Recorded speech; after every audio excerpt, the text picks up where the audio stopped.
Good afternoon all.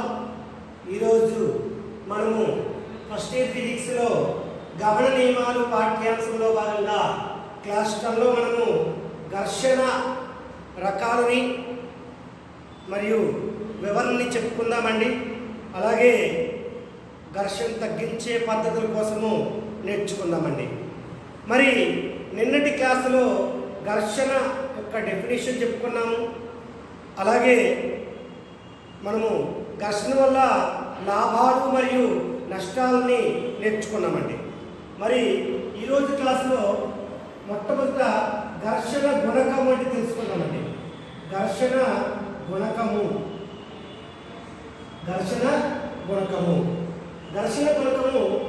mu is equal to F by N. mu is equal to F by N. mu is equal to F by N. ఘర్షణ బలానికి మరియు అభిలంబ ప్రతిచర్య బలానికి మధ్య గల నిష్పత్తినే ఘర్షణ గుణకం అంటారండి. ఘర్షణ బలానికి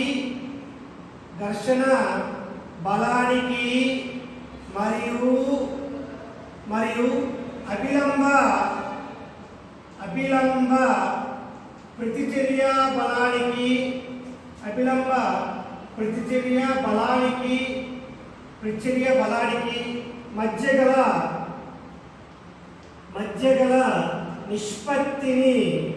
మధ్య గల నిష్పత్తిని ఘర్షణ గుణకము అంటారండి. ఘర్షణ గుణకము అంటారు. దీనిని మ్యూ చే చూపిస్తారు.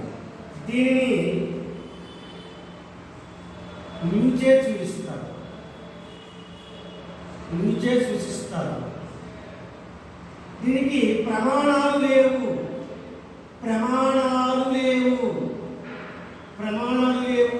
అలాగే మితులు లేవండి. ప్రమాణాలు లేవు, మితులు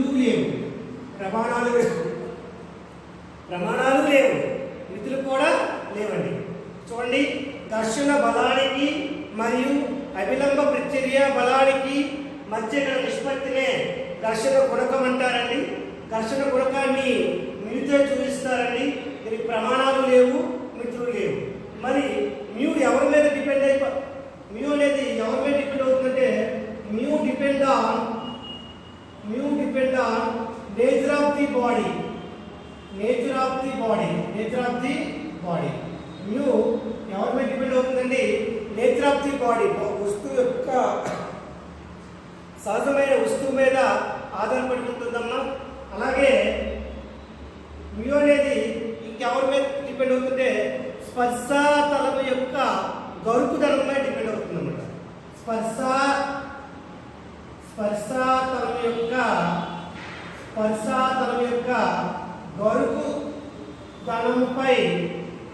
గరుకుదనంపై ఆధారపడి ఉంటుంది.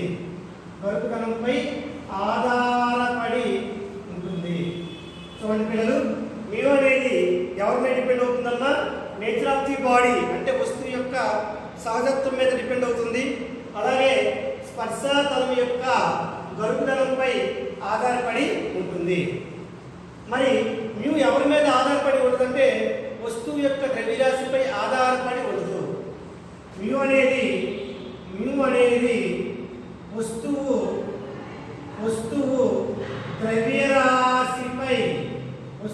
ద్రవ్యరాశిపై ఆధారపడదు. చూడండి పిల్లలు, ఘర్షణ గుణకము అంటే ఘర్షణ బలానికి మరియు అభిలంబ ప్రతిచర్య బలానికి మధ్య గల నిష్పత్తినే ఘర్షణ గుణకం అంటారండి. దీనిని మ్యూచే సూచిస్తారు. మ్యూకి ప్రమాణాలు లేవు, మితులు లేవు. మ్యూ ఎవరి మీద డిపెండ్ అవుతుందంటే నేచర్ ఆఫ్ ది బాడీ మీద అంటే వస్తువు యొక్క సహజ లక్షణం మీద ఆధారపడి ఉంటుంది. అలాగే స్పర్శాతలం యొక్క గరుకుదనం మీద కూడా ఆధారపడి ఉంటుంది. మరి మ్యూ అనేది ఎవరి మీద ఆధారపడి ఉండదంటే వస్తువు యొక్క ద్రవ్యరాశి మీద ఆధారపడి ఉండదు.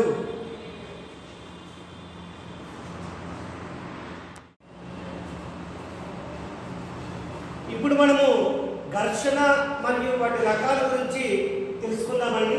ఘర్షణ రకాలు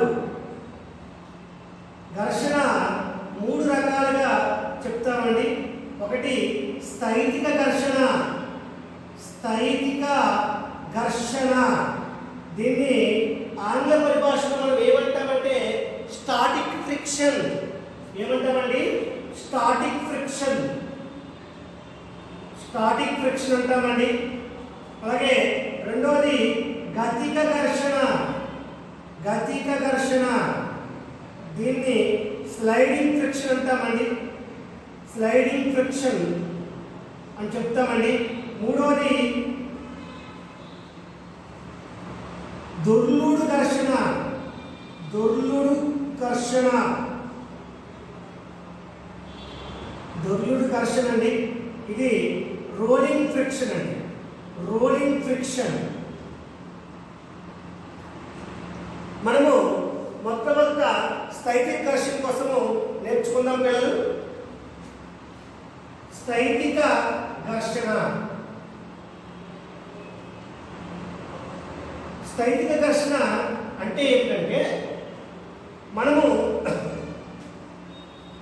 ఇది ఒక టేబుల్ కానీ లేకపోతే ఒక వస్తువు యొక్క తలం కానీ తీసుకుందామండి. ఈ తలం మీద ఒక వస్తువుని ఉంచాము. ఇది m ద్రవ్యరాశి గల వస్తువుని అనుకుందామండి. ఈ వస్తువుకి అవిలంబంగా పైకి పనిచేసే బలాన్ని అభిలంబ ప్రతిచర్య బలం అంటామండి. వస్తువుకి లంబంగా దిగువకు పనిచేసే బలాన్ని భారము అంటామండి. ఇది భారము.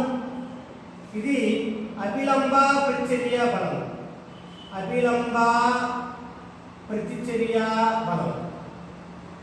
నిన్న మనం చెప్పుకునే డెఫినేషన్ ప్రకారంగా అయితే ఈ రెండు తలాలు ఎక్కడో కాంటాక్ట్ అవుతాయి. ఆ కాంటాక్ట్ అయితే స్పర్శ తలము వెంబడి పనిచేసే స్వయం సర్దుబాటు బలాన్నే ఘర్షణ బలం అంటామండి. స్వయం సర్దుబాటు బలాన్నే ఘర్షణ బలమని అంటాము. మరి ఈ ఘర్షణ బలము ఈ అభిలంబ ప్రతిచర్య బలానికి అనులోమానుపాతంలో ఉంటుంది. అభిలంబ ప్రతిచర్య బలానికి అనులోమానుపాతంలో ఉంటుంది.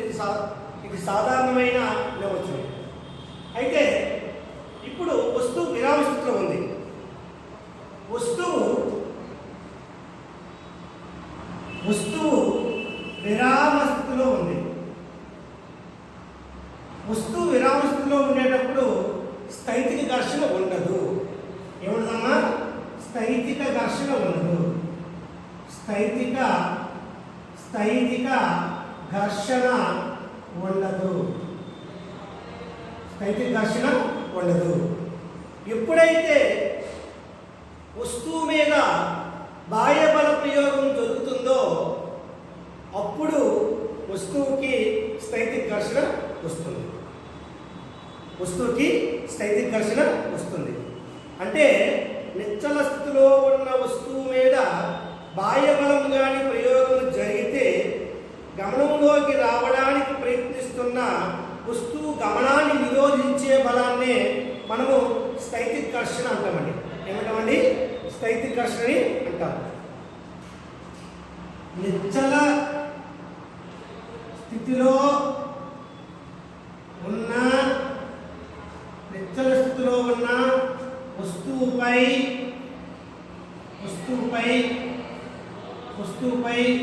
బాహ్య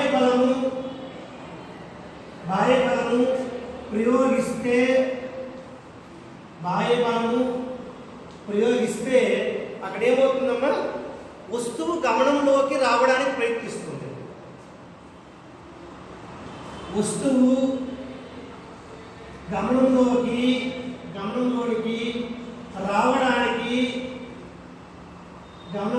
రావడానికి ప్రయత్నిస్తుంది.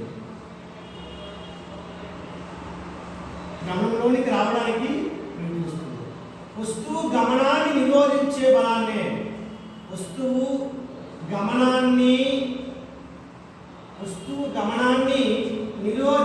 బలాన్నే వస్తువు గమనాన్ని నిరోధించే బలాన్నే స్థైతిక ఘర్షణ బలం అంటారండి. స్థైతిక ఘర్షణ బలము అంటారండి. స్థైతిక ఘర్షణ బలము అని అంటారు. చూడండి పిల్లలు, నిశ్చల స్థితిలో ఉన్న వస్తువు మీద బాహ్య బలమైన ఎప్పుడైతే ప్రయోగిస్తామో అప్పుడు వస్తువు గమనంలోకి రావడానికి ప్రయత్నం చేస్తుంది. వస్తువు గమనంలోకి రావడానికి ప్రయత్నం చేసేటప్పుడు వస్తువు యొక్క గమనాన్ని నిరోధించే బలమే స్థైతిక ఘర్షణ బలం. దీనికి ఫార్ములా ఏంటంటే Fs is proportional to n. Fs is equal to μs into n. μs into n. ఇక్కడ Fs ని స్థైతిక ఘర్షణ అంటామండి. స్థైతిక ఘర్షణ అంటామండి Fs ని. ఇక్కడ μs ని స్థైతిక ఘర్షణ గుణకం అంటామండి. స్థైతిక ఘర్షణ గుణకం అంటామండి. స్థైతిక ఘర్షణ గుణకం అంటామండి.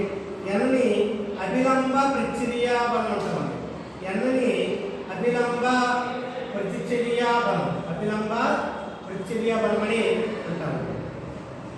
చూడండి పిల్లలు, Fs అంటే స్థైతిక ఘర్షణ, μs అంటే స్థైతిక ఘర్షణ గుణకము, n అంటే అభిలంబ ప్రతిచర్య బలం, అభిలంబ ప్రతిచర్య బలం. అర్థమవుతుంది పిల్లలు. ఇప్పుడు మనము ఈ వస్తువుని కదల్చడానికి మనం ఏం చేసామండి, ఒక పళ్ళెని కొంత బరువుని ఏర్పాటు చేసి పట్టుకున్నాము. ఇక్కడ ఒక పుల్లి ఏర్పాటు చేసాము. పుల్లిని ఏర్పాటు చేసాము. ఈ బరువుని ఇలా లాగామండి. దీనికి ఒక పళ్ళెని ఏర్పాటు చేసి బరువుని పెంచాము. అనువర్తిత బలం ప్రయోగించాం కదా, అనువర్తిత బలము ప్రయోగించాము. అనువర్తిత బల ప్రయోగం వలన వస్తువు గమనంలోకి రావడానికి ప్రయత్నిస్తుంది. అనువర్తిత బలం యొక్క ప్రయోగం వల్ల ఏమవుతుందమ్మా, వస్తువు గమనంలోకి రావడానికి ప్రయత్నిస్తుంది. ఈ అనువర్తిత బలం యొక్క విలువని పెంచుతూ ఉన్నాము. అనువర్తిత బలమును పెంచుతూ ఉంటే, అనువర్తిత బలమును పెంచుతూ ఉంటే స్థైతిక ఘర్షణ పెరుగుతుంది.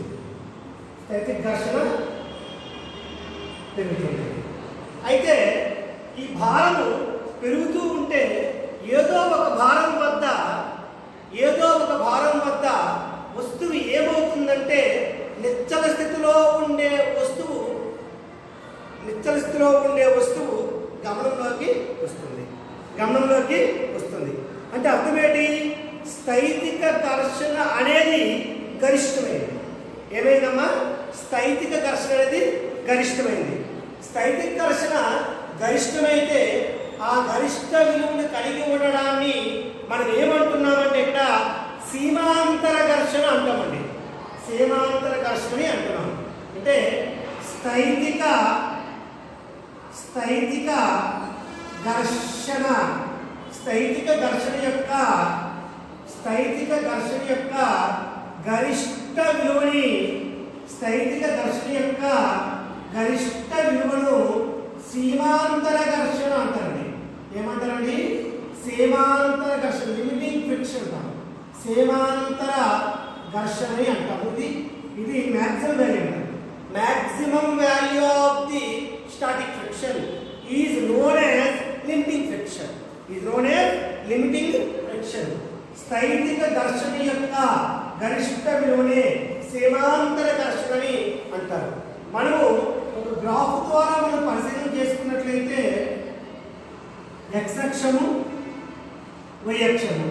x అక్షం మీద అనువర్తిత బలాన్ని, y అక్షం మీద ఘర్షణ లెక్క తీసుకుంటే అనువర్తిత బలము పెరుగుతుంది కొద్దీ స్థైతిక ఘర్షణ బలం విలువ పెరుగుతూ ఉంది. పెరిగి మ్యాక్సిమం వాల్యూకి చేరుతుంది. తరువాత అనువర్తిత బలం అలాగే స్థిరంగా ఉంచితే ఏమైపోతుందంటే ఆ తర్వాత స్థైతిక ఘర్షణ మనకి వస్తువు గమనంలోకి వచ్చేస్తుంది కాబట్టి గతిక ఘర్షణగా మారిపోతుంది. కాబట్టి అప్పుడు ఆ గతి ఘర్షణ విలువ కాన్స్టెంట్ అయిపోతుంది అనమాట. ఇప్పుడు ఈ గ్రాఫ్ ప్రకారంగా ఇది ఎఫ్ఎల్ అయితే ఇది ఎఫ్కే అవుతుంది, ఇది ఎఫ్కే అవుతుంది, ఎఫ్కే అవుతుంది, ఎఫ్కే అవుతున్నప్పటికీ అనువర్తిత బల ప్రయోగం సమానం ఉండేటప్పటికి కూడా గతి ఘర్షణ విలువ మారదు, ఎఫ్కే విలువ మారదు. ఎఫ్ విలువ మ్యాక్సిమం అయిపోతుంది, మ్యాక్సిమం తర్వాత మళ్ళీ విలువ వైపు కాన్స్టెంట్ అయిపోతుంది అనమాట. మరి ఈ స్థైతిక ఘర్షణ యొక్క నియమాలు ఏంటి? మన ఘర్షణ యొక్క నియమాలే స్థైతిక ఘర్షణ యొక్క నియమాలు ఉంటాయి. ఏంటి స్థైతిక ఘర్షణ యొక్క నియమాలు? ఒకటి,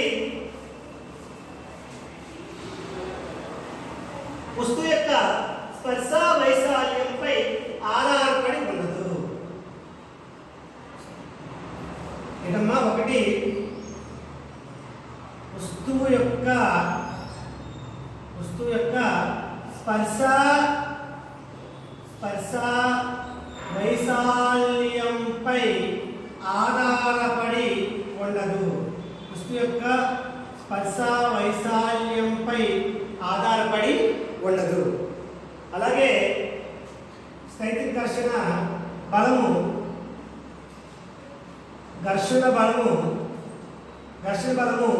అభిలంబ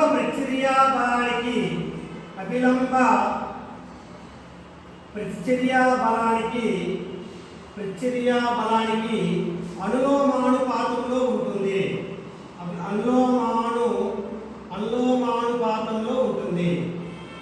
అనులోమానుపాతంలో ఉంటుంది. ఏదమ్మా? వస్తువు యొక్క స్పర్శ వైశాల్యంపై ఆధారపడి ఉండదు. అలాగే ఘర్షణ బలము అభిలంబ ప్రతిచర్య బలానికి అనులోమానుపాతంలో ఉంటుంది. ఇది స్థైతిక ఘర్షణ యొక్క వివరణ. ఇదేంటది స్థైతిక ఘర్షణ యొక్క వివరణ. చూసారు కదా పిల్లలు? స్థైతిక ఘర్షణ కోసము ఎప్పుడండి నిశ్చల స్థితిలో ఉండే వస్తువు నిశ్చల స్థితిలోనే ఉండేటప్పుడు మనకి ఎటువంటి బాహ్య ప్రయోగము లేనప్పుడు స్థైతిక ఘర్షణ ఉండదు. ఇప్పుడు ఇది డస్టర్, ఇది టేబుల్ అనుకోండి. ఈ టేబుల్ మీద ఈ డస్టర్ ఇలా ఉంచేస్తాము. ఈ టేబుల్ మీద డస్టర్ ఉంచేటప్పుడు ఈ డస్టర్ మీద ఎటువంటి స్థైతిక ఘర్షణ పనిచేయదు. ఎవరైనా చిన్న దారాన్ని కట్టి కానీ దీన్ని లాగడానికి ప్రయత్నం చేసేటప్పుడు అప్పుడు ఈ వస్తువులో స్థైతిక ఘర్షణ అనేది ఉత్పన్నం అవుతుంది. ఉత్పన్నం కాబడుతుంది. నిశ్చల స్థితిలో ఉండే వస్తువు మీద అనువర్తిత బాహ్య బలం ప్రయోగం జరిగిన తర్వాత వస్తువు గమనంలోనికి రావడానికి ప్రయత్నిస్తే ఆ గమనాన్ని నిరోధించే బలమే స్థైతిక ఘర్షణ. స్థైతిక ఘర్షణ యొక్క గరిష్ట విలువనే సీమాంతర ఘర్షణని అంటాము. మనం ఎప్పుడు కూడాను ఎలా రాస్తామంటే ఎఫ్ఎస్ ఈ less than mu S into N అని రాస్తామండి. ఎప్పుడైనా F L is equal to mu L into N అని రాస్తామండి. F L is equal to mu S into N అని రాస్తాము. స్థైతిక ఘర్షణ విలువ ఎక్కువగా ఉంటుంది. గతిక మరియు దొర్లుడి ఘర్షణతో పోలిస్తే స్థైతిక ఘర్షణ విలువ, దానికి అనురూపంగా స్థైతిక ఘర్షణ గుణకము, ఈ రెండు కూడా ఎక్కువగానే ఉంటాయి.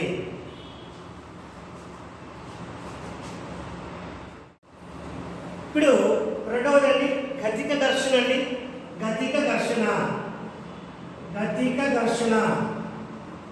దీని ఇంగ్లీష్లో కైనెటిక్ ఫ్రిక్షన్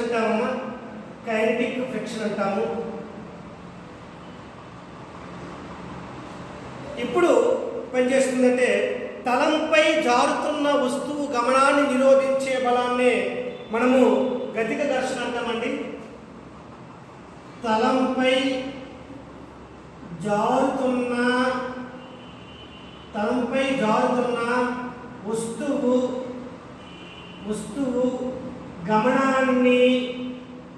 తలంపై జారుతున్న వస్తువు గమనాన్ని నిరోధించే బలాన్ని మనం ఏమంటామంటే గతిక ఘర్షణ బలం అంటామండి. గతిక ఘర్షణ బలము అంటాము.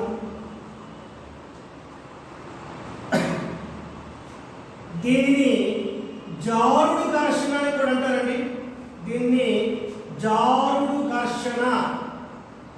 జారుడు ఘర్షణ అని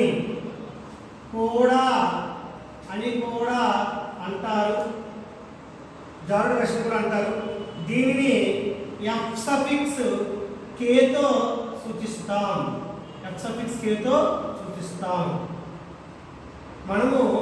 మనకి ఎప్పుడైతే నిశ్చల స్థితిలో ఉండే ఒక వస్తువు మీద బాహ్య బల ప్రయోగం జరుగుతుందో, బాహ్య బల ప్రయోగం జరుగుతున్నంతసేపు స్థైతిక ఘర్షణ పనిచేస్తుంది. భారం గరిష్టమయ్యేటప్పుడు వస్తువు కదలడానికి సిద్ధంగా ఉంటుంది. అప్పుడు సీమాంతర ఘర్షణ పనిచేస్తుంది. భారం పెంచిన తర్వాత వస్తువు జారుతుంది. అప్పుడు వస్తువుకి జారుడు ఘర్షణ వస్తుంది. వస్తువుకి జారుడు ఘర్షణ అనేది వస్తుంది. ఈ జారుడు ఘర్షణని ఎఫ్ సఫిక్స్ కేతో చూపిస్తామండి. ఎఫ్ సఫిక్స్ కేతో చూపిస్తాము. ఈ జారుడు ఘర్షణకి సూత్రం చూడండి. అంటే ఈ జారుడు ఘర్షణ యొక్క నియమాలు చూడండి. ఒకటి గతిక ఘర్షణ లేక జారుడు ఘర్షణ అనేది గతిక ఘర్షణ వస్తువు స్పర్శాతల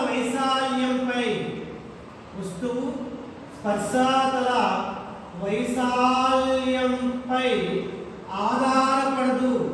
వస్తువు స్పర్శాతలం వైశాల్యంపై ఆధారపడదు. రెండోది వస్తువు వేగంపై దాదాపు ఆధారపడదు. వస్తువు వేగంపై దాదాపు ఆధారపడదు. మూడవది గతిక ఘర్షణ బలము గతిక ఘర్షణ బలము అభిలంబ ప్రతిచర్య బలానికి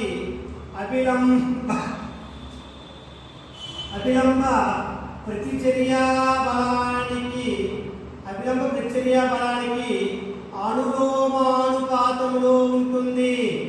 అభిలంబ ప్రతిచర్య బలానికి అనులోమానుపాతంలో ఉంటుంది. దీని ప్రకారంగా సూత్రం రాసుకుంటే F suffix K is proportional to n. F suffix K is equal to mu suffix K into n. Mu suffix K into n. Mu suffix K ని గతిక ఘర్షణ గుణకం అంటారండి. మ్యూ సఫిక్స్ కే ని గతిక ఘర్షణ గుణకం అంటామండి. n ని అభిలంబ ప్రతిచర్య బలం అంటామండి. n ని ఏమంటామండి? అభిలంబ ప్రతిచర్య బలం అంటామండి. మ్యూ సఫిక్స్ కే ని గతిక ఘర్షణ గుణకం అంటాము. గతిక ఘర్షణ గుణకం అని అంటాము. అర్థమైందా? మనము ఈ స్థైతిక ఘర్షణని గతిక ఘర్షణని పోల్చుకుంటే మనకి స్థైతిక ఘర్షణ గుణకం విలువ ఎక్కువగా ఉంటుంది, గతిక ఘర్షణ గుణకం విలువ తక్కువగా ఉంటుంది. అలాగే స్థైతిక ఘర్షణ ఎక్కువ, గతిక ఘర్షణ తక్కువగా ఉంటుంది. దీని ప్రకారంగా మనం ఇలా ఈ నోట్ పాయింట్ చెప్పుకోవచ్చండి. F suffix S is greater than F suffix K as well as mu suffix S is greater than mu suffix K. మనము ఒక ఎగ్జాంపుల్ తీసుకోవచ్చండి. ఏంటంటే ఎగ్జాంపుల్ అంటే ఒకటి మనకి నిశ్చలంగా ఉండే గుర్రపు బండిని కదల్చడం కష్టంగా ఉంటుంది. అదే పరిగెడుతున్న గుర్రపు బండిని ఆపడం సులువుగా ఉంటుందండి. ఎందుకంటే నిశ్చలంగా ఉండే గుర్రపు బండిని కదిలించాలి అంటే స్థైతిక ఘర్షణ బలము పనిచేయాలండి. కదులుతున్న గుర్రపు బండిని ఆపాలి అంటే గతిక ఘర్షణ బలం పనిచేయాలి. స్థైతిక ఘర్షణ అనేది గతిక ఘర్షణ కంటే ఎక్కువ కాబట్టి నిశ్చలంగా ఉండే గుర్రపు బండిని కదల్చడము కష్టము. మనకి ఈ మన బోర్డు ఎగ్జామినేషన్లో 2 మార్కులకి ఒక ప్రశ్నగా ఇస్తాడండి. ఇది ఈ ఉదాహరణని మనం జవాబుగా రాయించండి. ఏడమ్మా? నిశ్చలంగా ఉన్న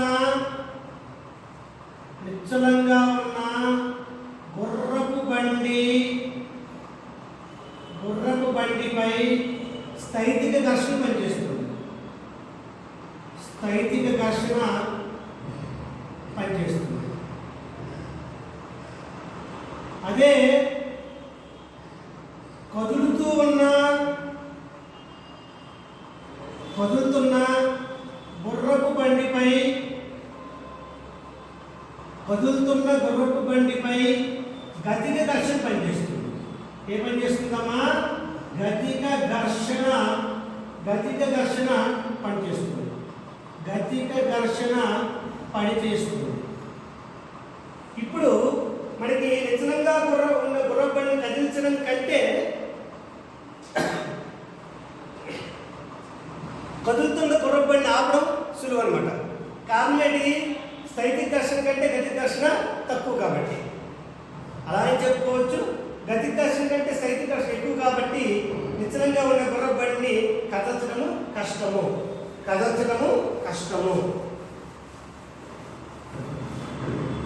గతిక ఘర్షణ కంటే స్థైతిక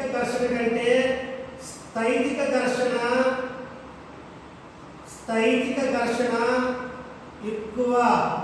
అందుచే నిశ్చలంగా ఉన్న గుర్రపు బండిని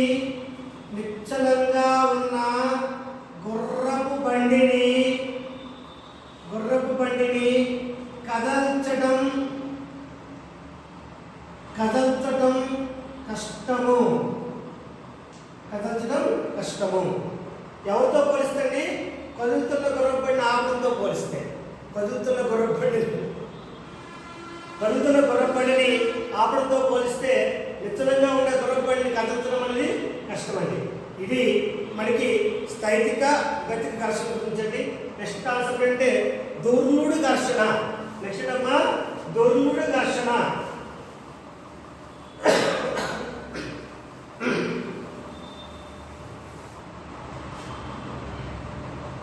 దొర్లుడు ఘర్షణ ఇది ఇంగ్లీష్లో రోలింగ్ ఫ్రిక్షన్ అంటారండి.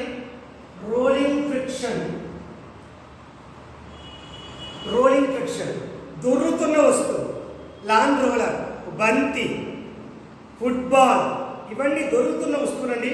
దొరుకుతున్న వస్తువులు. ఉపరితలంపై దొరుకుతున్న వస్తువు గమనాన్ని నిరోధించే బలాన్ని దొర్లుడు ఘర్షణ అంటారండి. ఏంటంటారండి? ఉపరితలంపై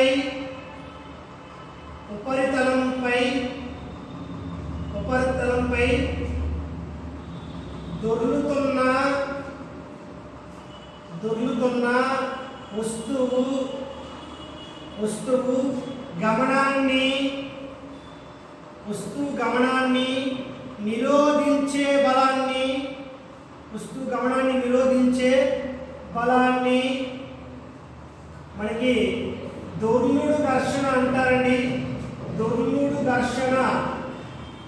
దొర్లుడు ఘర్షణ అంటారు. ఫార్ములా ఏంటంటే F(r) is proportional to n. Fr is equal to μr into n. అండి. ఇక్కడ Fr అనేది దొర్లుడు ఘర్షణ. μr అనేది దొర్లుడు ఘర్షణ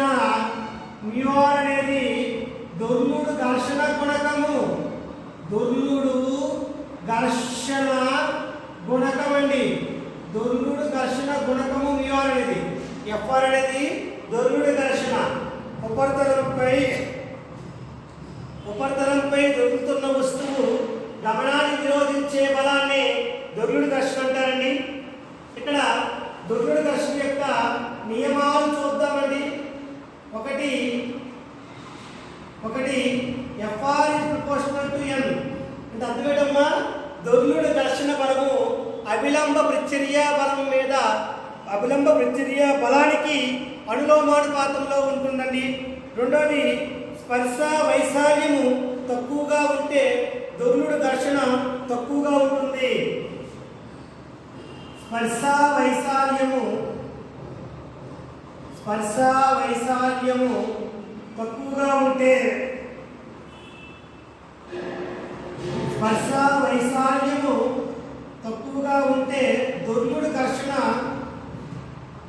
దొర్లుడు ఘర్షణ తక్కువ తక్కువ. చూడండి, స్పర్శ వైశాల్యం విలువ తక్కువగా ఉంటే దొర్లుడు ఘర్షణ తక్కువగా ఉంటుందండి. దొర్లుతున్న వస్తువు వ్యాసార్థం ఎక్కువగా ఉంటే దొర్లుతున్న వస్తువు వ్యాసార్థము ఎక్కువగా ఉంటే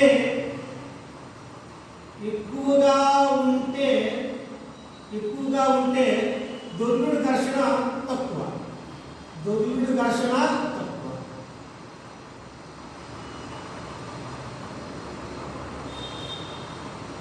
దొర్లుడు ఘర్షణ తక్కువగా ఉంటుంది. ఓకేనమ్మా, ఇవి నియమాలు.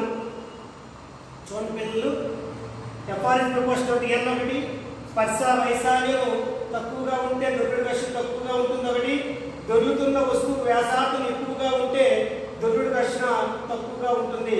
ఈ మూడు కూడా నియమాలండి. మనం చెప్పుకుంటే